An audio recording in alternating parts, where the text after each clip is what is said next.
Bismillah ar-Rahman ar-Rahim. Alhamdulillah wa salatu wa salamu ala Rasulullah. So we continue reading from the 40 principles, 40 fundamentals of the religion, Al-Arba'in fi Usul Din by Imam Al-Ghazali rahmahullah. Wa nafa'ana bihim fi ad-darain.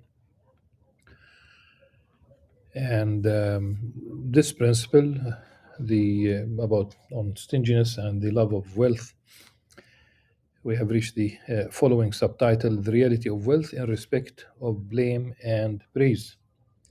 في بيان حقيقة المال من حيث الذم والمدح. Know that wealth is not blameworthy from every aspect. Allah's Messenger ﷺ said, "How excellent is the useful wealth of a righteous man."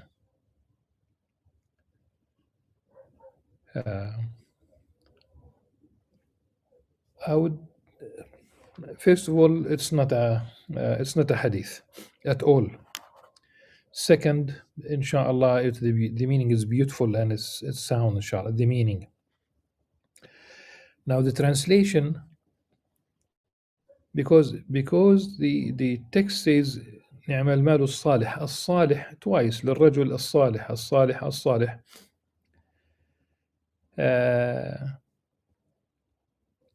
Salih, righteous man, good man, but always in terms of from within the Islamic, worldview. And useful wealth. How about good, wholesome wealth, like it has been acquired from a legitimate source, that you have paid the zakah of the money, etc. At any rate, it's not a hadith. How could it be absolutely blameworthy when the slave is a traveler to Allah subhanahu wa ta'ala? Being a traveler,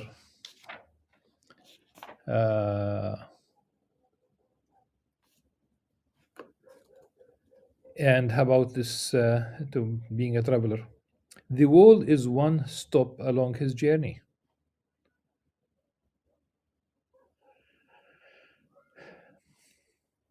And his body is his vehicle, without which it is impossible for him to travel.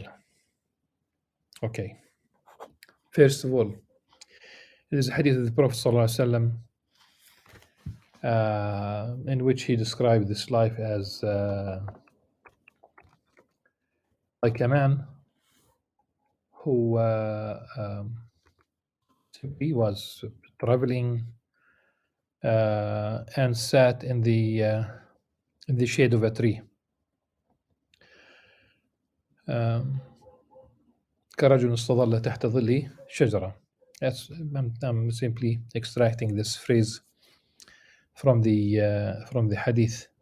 كرجل استظل تحت ظل شجرة ثم راح وتركها. So just simply this life, you took basically almost like sitting in the shade of a tree, and then that's it. This is really life. This is life. Sometimes I think of this life as a U-turn.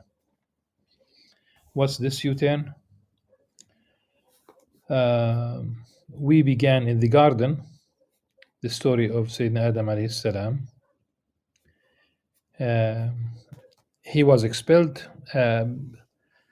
He and Eve were expelled. That's the beginning of humanity. And Allah subhanahu wa ta'ala wants us to go back to paradise. You have instructions, revelation,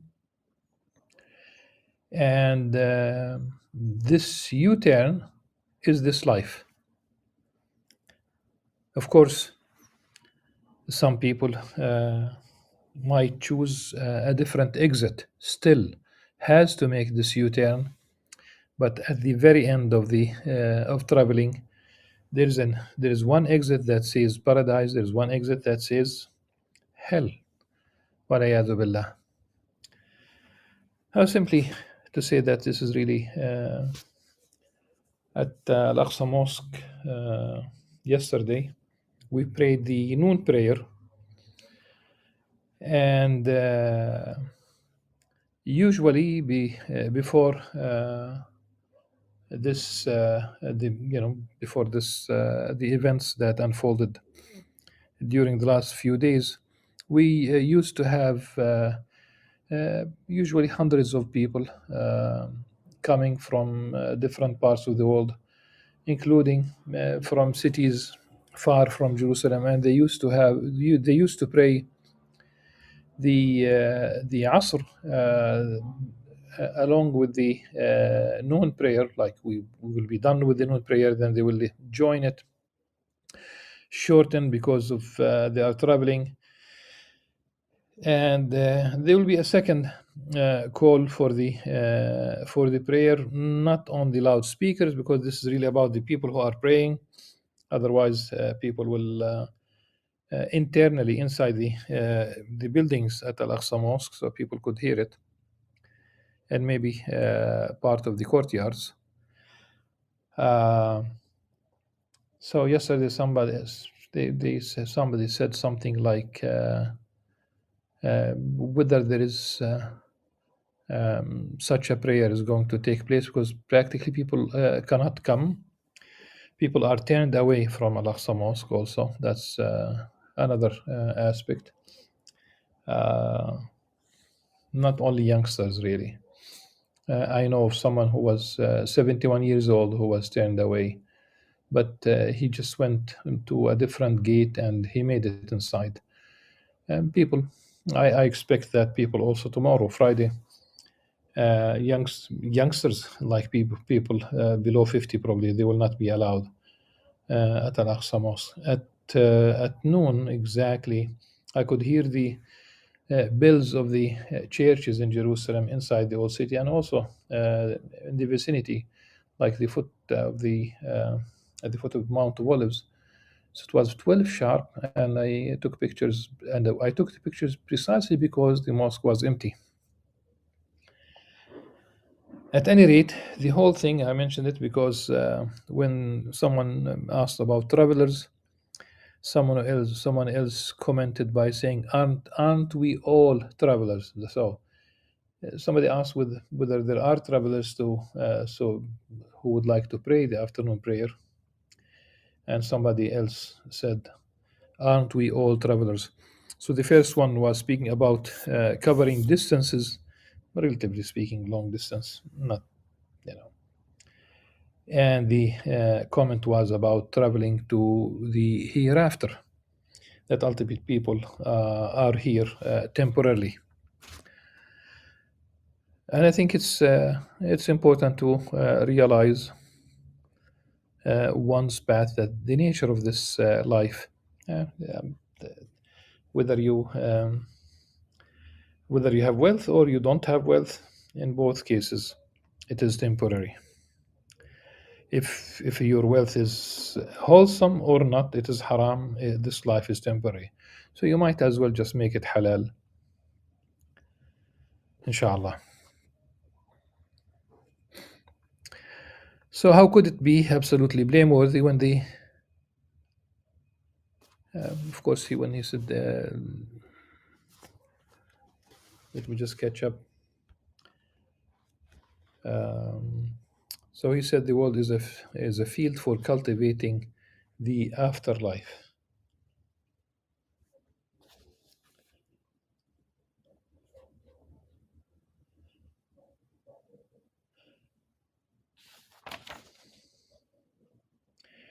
الدنيا مزرعة الآخرة. It's again, the meaning is correct. The chain of narrators is problematic. الدنيا مزرعة الآخرة. I think the meaning is absolutely correct. You plant here and you'll harvest there. Whatever you plant here, you are going to harvest it. You plant something good and you'll harvest something good. You plant something, you know, unacceptable, blameworthy, haram, and you'll harvest the sayyat. So somebody will harvest the hasanat and somebody else will harvest the sayyat. How could it be? How could it be absolutely blameworthy when the slave is a traveler to Allah subhanahu wa ta'ala. The world is one stop along his journey, and his body in his vehicle is his vehicle, without which it is impossible for him to travel. I cannot survive without food and clothing. Ah, and there is no way to them except through wealth. Okay, clothing probably at one point uh,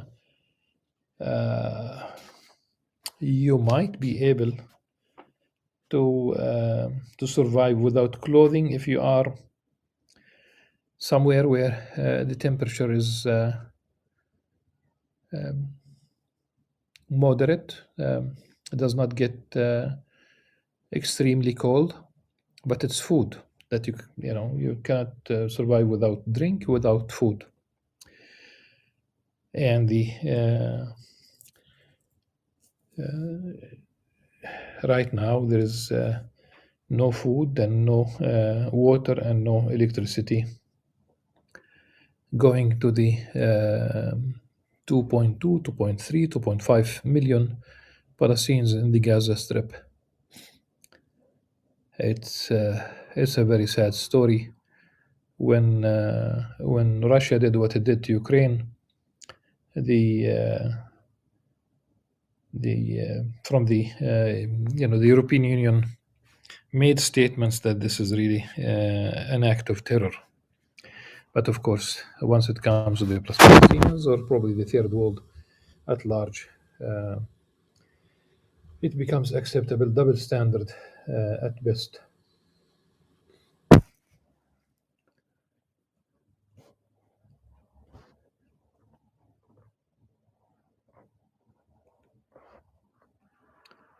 So you could survive, but you wear clothing. So if the temperature is identical with your body temperature, you wear clothing because of the aura, because Allah subhanahu wa ta'ala would like us to cover. Unlike those who try to brandish uh, their body parts, part of it, much of it, all of it, uh, on online or even in reality. So virtually or in reality, such as the nudity beaches or nudity parks. Like in Paris, you have there is one in in Berlin. You have in Australia the beaches, but I'm talking about parks. In Berlin, you have a public park where people they undress. Uh, they In Paris, there is people could basically also undress totally, but women cannot wear abaya. How ironic! How ironic when a state targets just like um, you know these young Muslim women in the land of the fraternité, égalité, liberté. That's uh, that's not, which is does nothing. It's not inclusive really. However, anyone who understands the benefit of wealth, knowing that is a tool for feeding the beast of burden in order to traverse the path, never turns his attention toward it, nor does he take from it anything besides the amount he needs for the journey.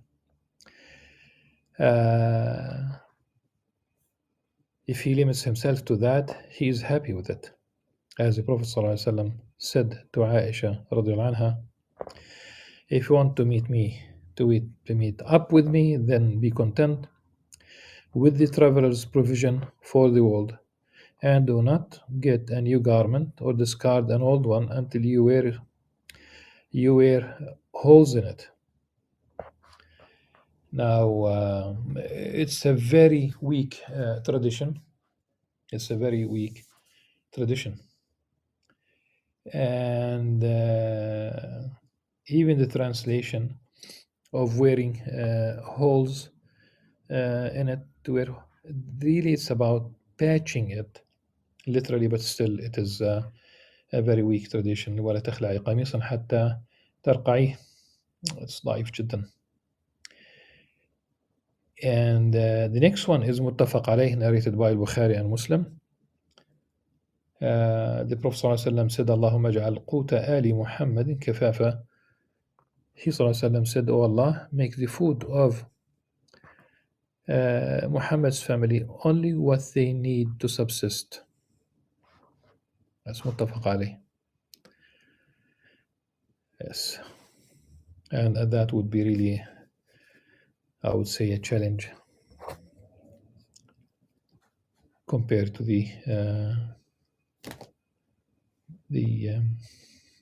a life of consumerism, if you will.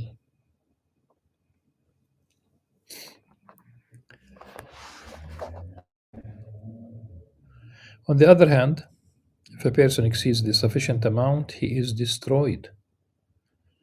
As he sallallahu alaihi wasallam said, whoever takes from the world above what suffices him has taken his death and is destroyed without even feeling it.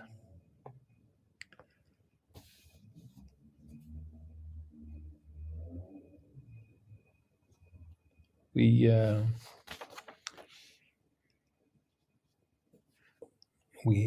have read this before. Okay.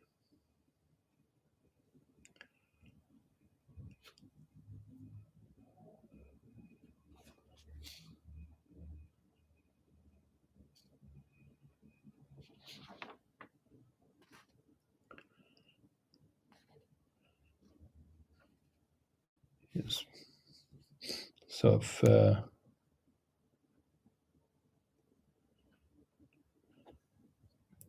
the hadith that is really a sound tradition about this, that one should not be enslaved really by the wealth.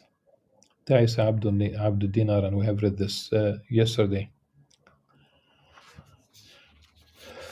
Okay.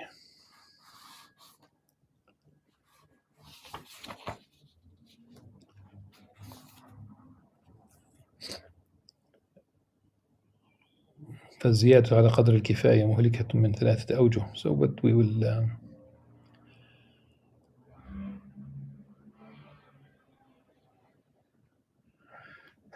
okay. So on the other hand, if a person exceeds the sufficient amount, he is destroyed. It cannot be because you cannot really quantify it, and there were those who would wear something nice. The one companion asked the Prophet ﷺ that someone would like his clothing to be nice, his shoes to be nice, but that was not the problem.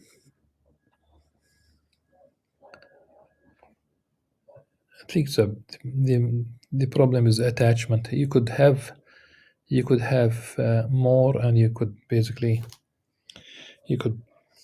and principally cannot be attached to it, and you will have less, and you'll be attached to it.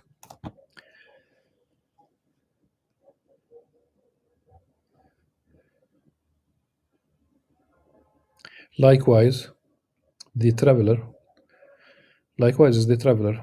If he takes more than what he needs for the road, he will die under its weight and never reach the destination of his travel. Adding to the sufficient amount is a destructive thing from 3 perspectives. So here Imam Al-Ghazali, of course, there is a limit to what you can carry. There is a certain amount that each aeroplane, each train, each bus, each animal, there's a limit to what they can carry. And sometimes when aeroplanes fly low, like when it's snowing, a combination probably of sleet and snow and icing and what could be basically the case. There were cases where the airplane fell. It did not reach its destination, and it was destructive because of you might say, the very little extra weight. So they do have that. In the old days, they used to have an engineer flying with the like these tri-stars, where the engineer would calculate the weight, the speed, and all these things. But of course, the issue is the whether this will bring you down under its weight. It will destroy you. It will basically keep you from reaching your destination. If it's too much, it might you might not even be able to do the minimum necessary for reaching your proper desired destination. So the three things, the adding to the sufficient amount is a destructive thing from three perspectives. One of them is that it goes to acts of disobedience and puts one in a position to commit them. Whereas it is from divine protection that one is unable to commit a sin. The trial of it could be the distance, it could be the whatever is the case, it could be biological, it could be physiological, it could be financial, it could be whatever the circumstance that would prevent you. That's really divine protection. May Allah subhanahu wa ta'ala protect us. And we make it the dua بما تحفظ به عبادك الصالحين, to ask Allah subhanahu wa ta'ala to protect us with that which with which He protects the good the good people. The trial of ease is greater than the trial of hardship, and having patience when one is able is much more difficult than when one is unable. The second is that it goes to indulging in permissible things. At least, Imam Al-Ghazali says, التنعم, indulging, التنعم. Then a person's body grows out of indulgence, so that he is incapable of forbearing without it. It's just like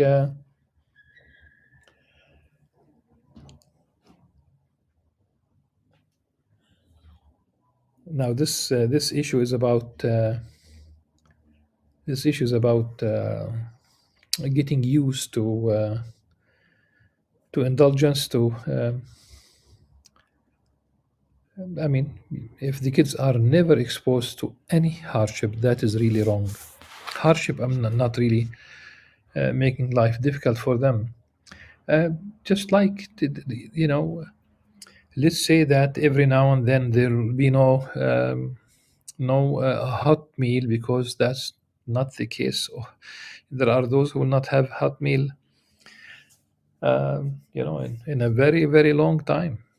Let's remember that 1 billion people on earth are without fresh water, 1 billion people without sanitation, within 1 billion people who subsist on they used to say a dollar, now they make it $1.25. Doesn't make much difference really. The idea is that they do not have enough.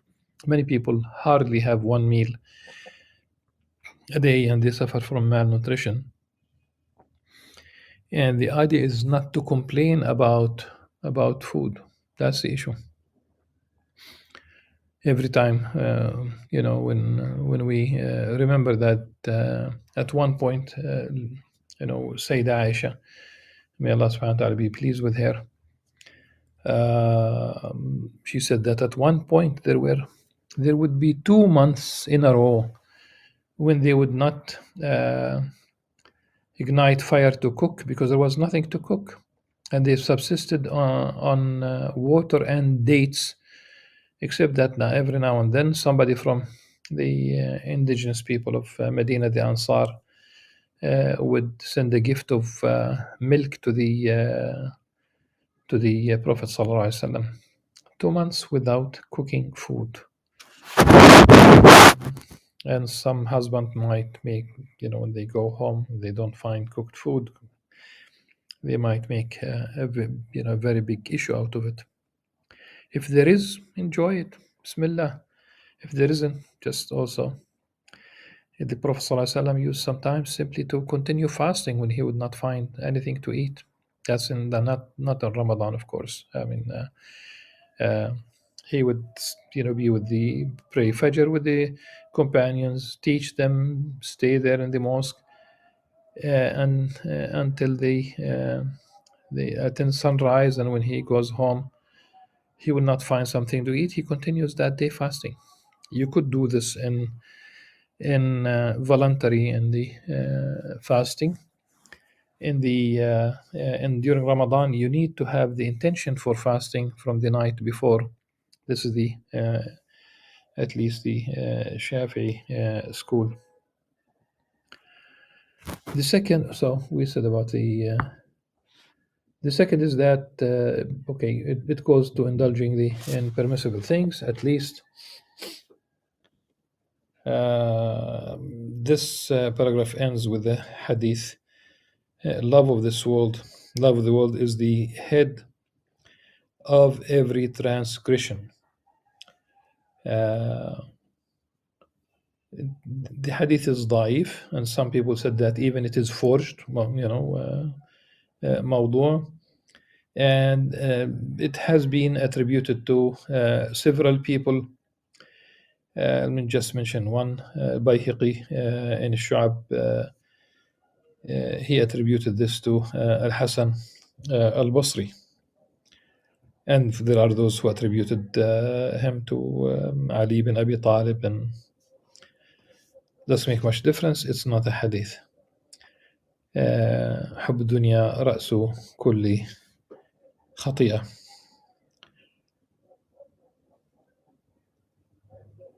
The third is that it distracts from the remembrance of Allah subhanahu wa ta'ala, which is the basis of happiness in the afterlife.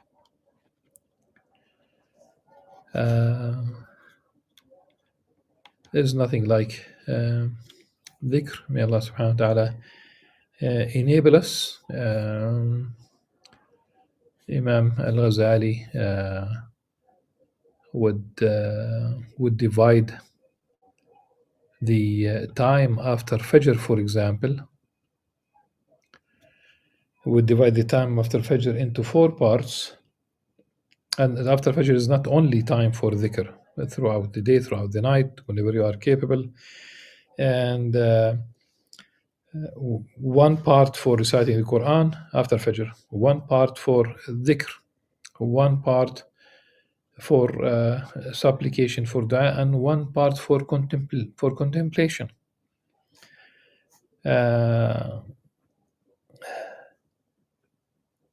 In fact, when they speak about about the daily habits of successful people in the West, very successful in terms of the material world, and practically all of them would wake up very early in the morning, but they speak about meditation, as they call it, not necessarily a religious act. And they go to the gym very early in the morning. So they start very early, and they have part of it which is really mindfulness, meditation. Look at Imam Ghazali. He divided the time beautifully. Yes. And as I said, I say that, for example, you could be working as a delivery person. Fine. Alhamdulillah. As long as delivery is something, that's it's halal, and that's fine. And if you are a delivery person, then you are at stoplights every now and then. I mean, every now and then. In fact, frequently. If you are working a shift during the day or a shift during the evening, when you are at a stop sign, just don't really consume your heart and be irritated and be nervous and just simply be apprehensive about when will the red light become green. During this time, you might have 30 seconds, 45 seconds, 1 minute, depends. Just simply try to remember to mention Allah subhanahu wa ta'ala. It will, you will not care really about when the light turns green, that's fine. But during this period, you are really making dhikr. I'm just simply mentioning one example, like one can add 1001 possibilities where people can squeeze. Sheikh Hamza Yusuf speaks about he mentions a story about someone's mother, I think in Mauritania, because he studied there, and the timing, let's say the timing for food. When will food be ready? We might say in half an hour, in 1 hour.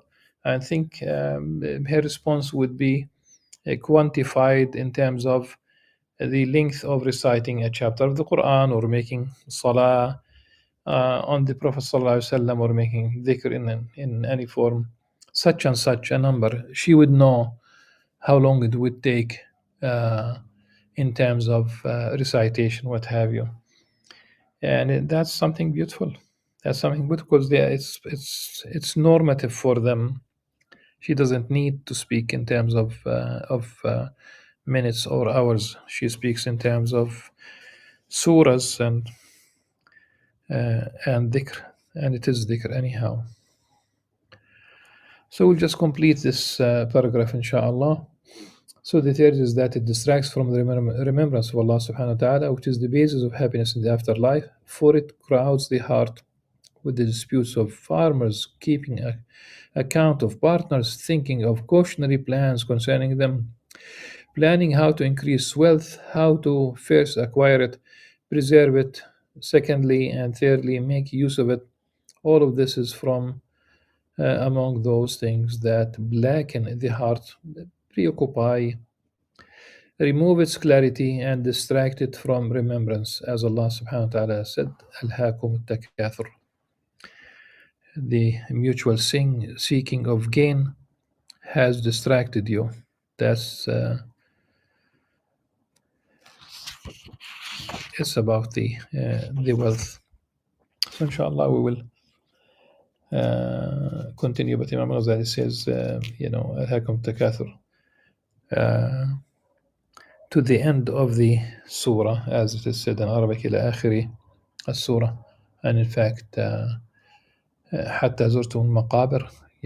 Yes, people will continue on this path until they find themselves already dead. That's the meaning. والله سبحانه وتعالى أعلى وأعلم. سبحانك اللهم وبحمدك، نشهد أن لا إله إلا أنت، نستغفرك ونتوب إليك. والسلام عليكم ورحمة الله وبركاته.